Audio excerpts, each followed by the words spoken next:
Lynn, yesterday you appeared on the Alex Jones show and gave an interview there in which you unequivocally stated exactly what you stated tonight, that the time has come for the immediate removal from office of Barack Obama. What you said there was that Obama has to be thrown out of office immediately, and there's every reason to do so preemptively, not only for his sake, but for the sake of the people of the United States. And you said if his policies, as he just put the new stages into operation, if that policy is allowed, you're going to see open Hitler-style genocide applied to a large section of the U.S. population who are considered not fit to survive, not fit to live, just like Hitler, lives unworthy to be lived.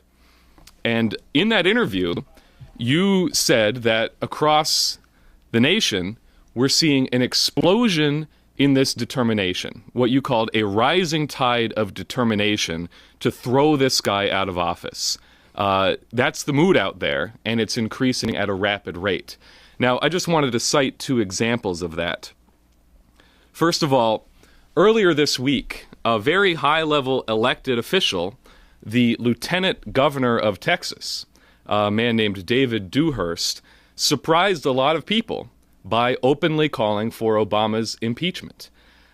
He said he had a number of reasons which rose to the level of high crimes and misdemeanors. Obama's blatant disregard for federal law, including ignoring federal drug laws, stating his open intention to work around the United States Congress in violation of the U.S. Constitution. But what Dewhurst said he was most concerned about is Benghazi. And he said all the national news reported that there was a live video stream into the White House Situation Room, and not mobilizing some response to protect the ambassador and those three Americans is just outrageous to me. He said that happens to be my view, that the man has committed crimes that do not warrant his staying in office. Now, in addition to the Lieutenant Governor of Texas, we've also seen the somewhat popular radio show host Glenn Beck, who just recently joined in, finally, in calling for Obama's impeachment. And he said, for the very first time in my career, I personally am calling for the impeachment of the President of the United States. He's arming known terrorists in Syria. And if they are saying, we're going to arm al-Qaeda, and yes, we know that these arms are going to fall into the hands of al-Qaeda, Beck said, if that's not an impeachable offense, I don't know what an impeachable offense is. You're arming and aiding the enemies of the United States. I believe it is impeachable. I believe it is treason. And the president knows that it is against the law. So I think it's clear that there is indeed, as you said, Lynn, yesterday, a rising tide of determination in the United States to throw this president out of office. And what you said yesterday is that this is a president who's practically sitting there waiting for his own Nuremberg tribunal. So you raised the question on the Alex Jones show, are we going to wait for a bloody dictatorship in this country, or are we going to mobilize to throw him out of office now? What, in your opinion, needs to be said to the people who are in the position to do that to happen immediately? There's a certain time where silence speaks wonders. Because when you take the list of crimes which this president has committed against the United States and against the people of the world, and the greater crimes he's trying to spread now, for example, they're trying to spread war against China, which is already there, the Korean pressure from the United States on Korea, the same way.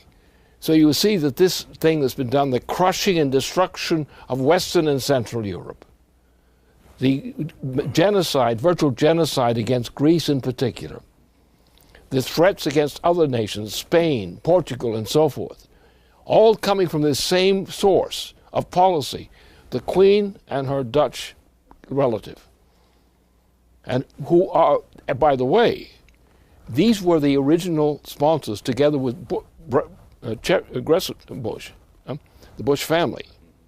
Prescott was a key author. Not only did he support and defend Hitler and in office, he did that, but his whole crew of allies did, from the inside the United States and Britain.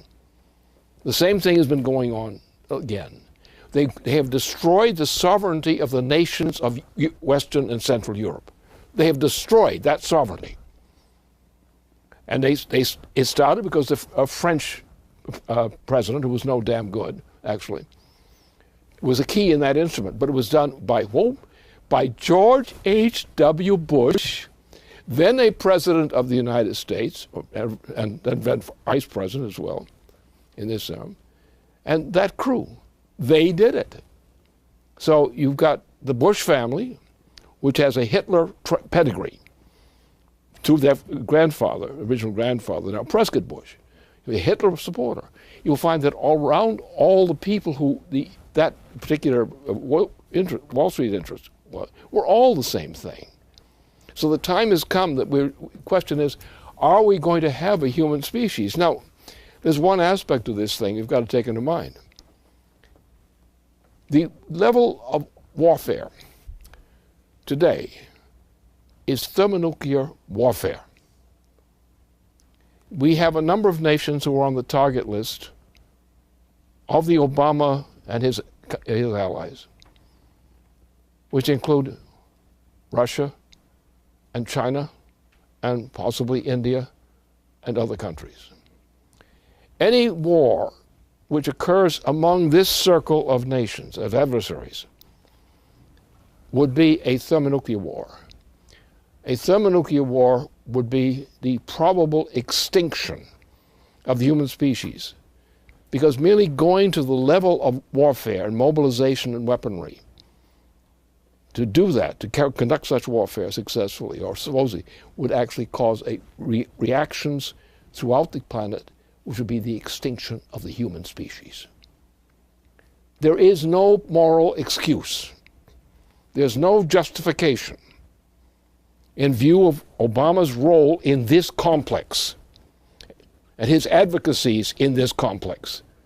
There is no basis in humanity for continue to further extend the presidency of the United States into the paws of Obama. Well, let me ask a follow-up question on that and give some very significant background, which I think is important for people to know. Let me just start by saying on June 24th, 2009, the LaRouche movement submitted testimony to the United States Congress titled, "Why the Obama Health Plan Must Be Scrapped."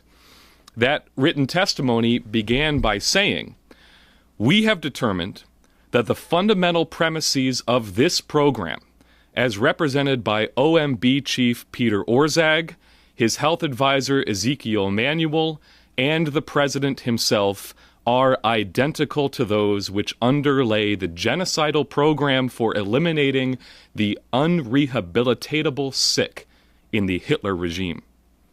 There can be no compromise with the premises of this program.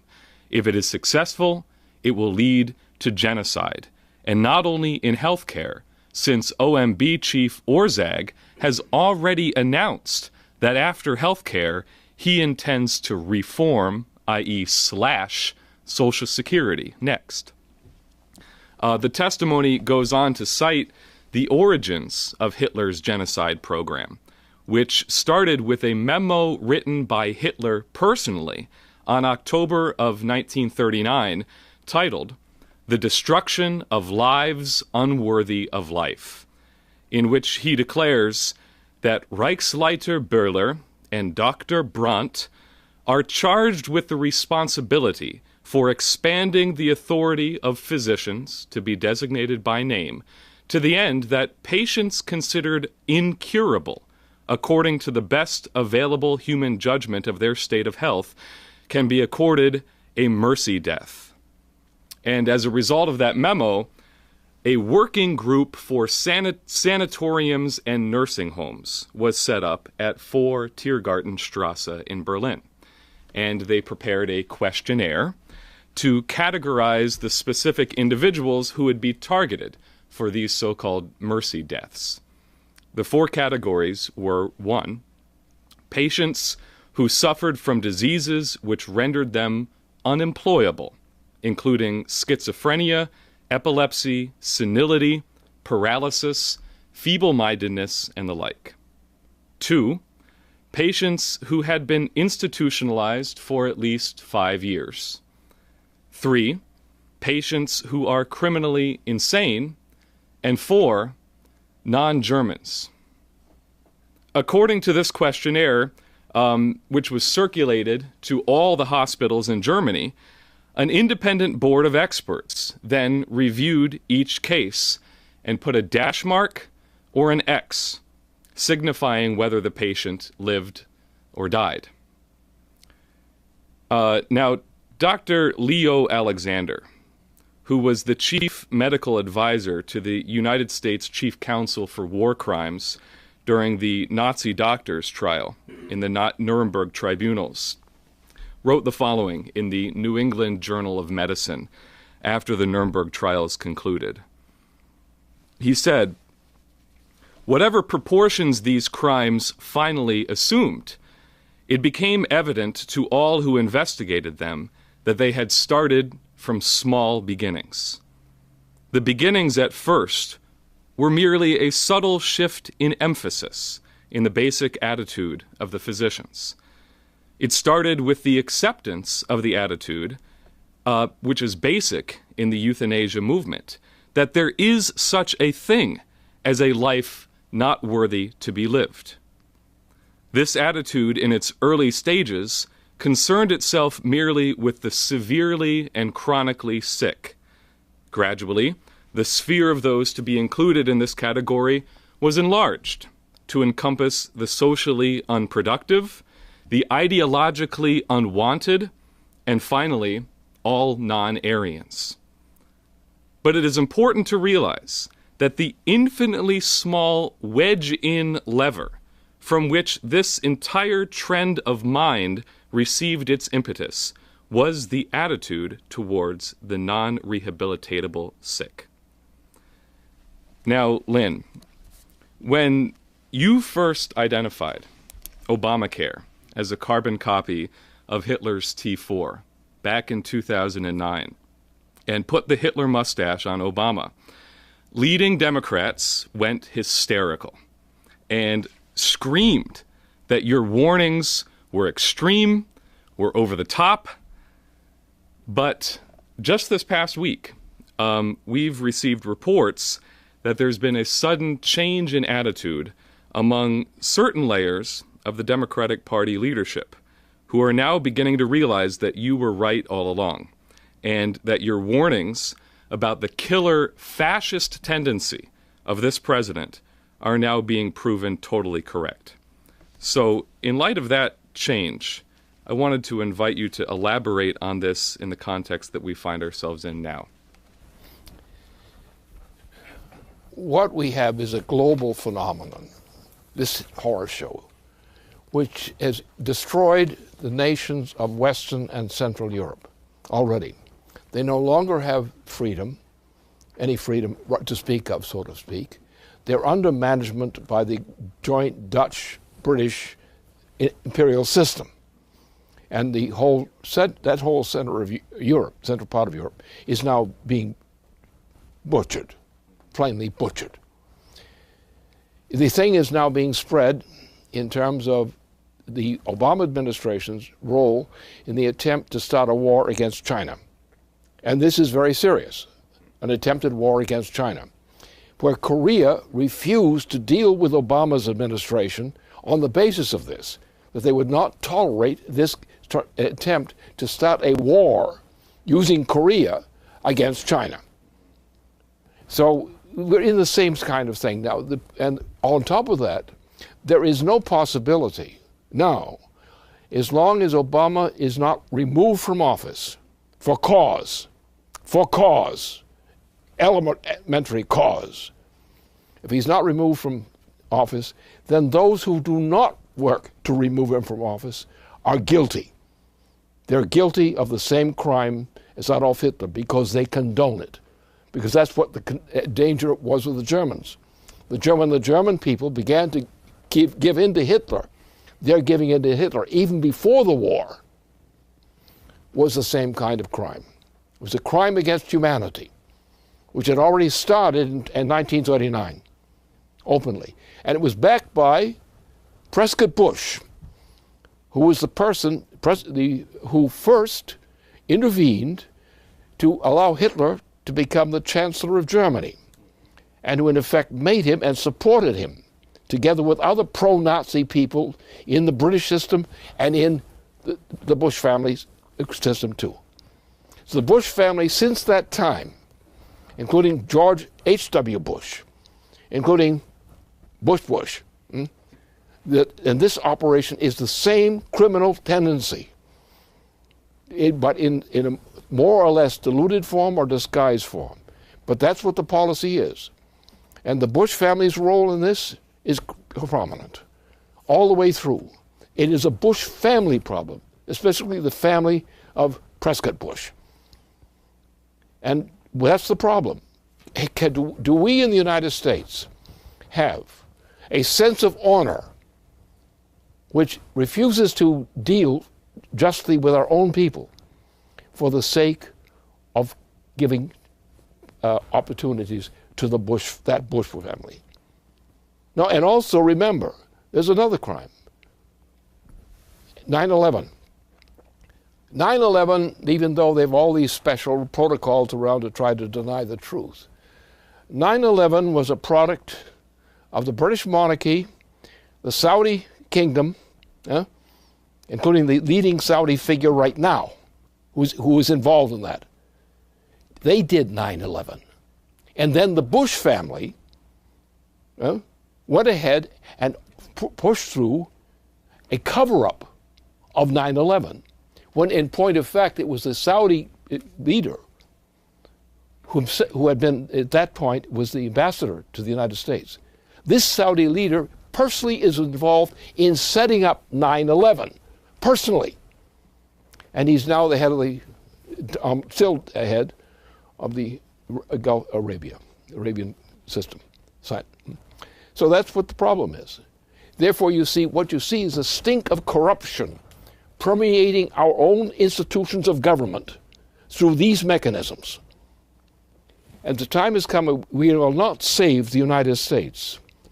And anyone who does not move these guys out is actually implicitly condoning treason against the United States, treason against the human species as well.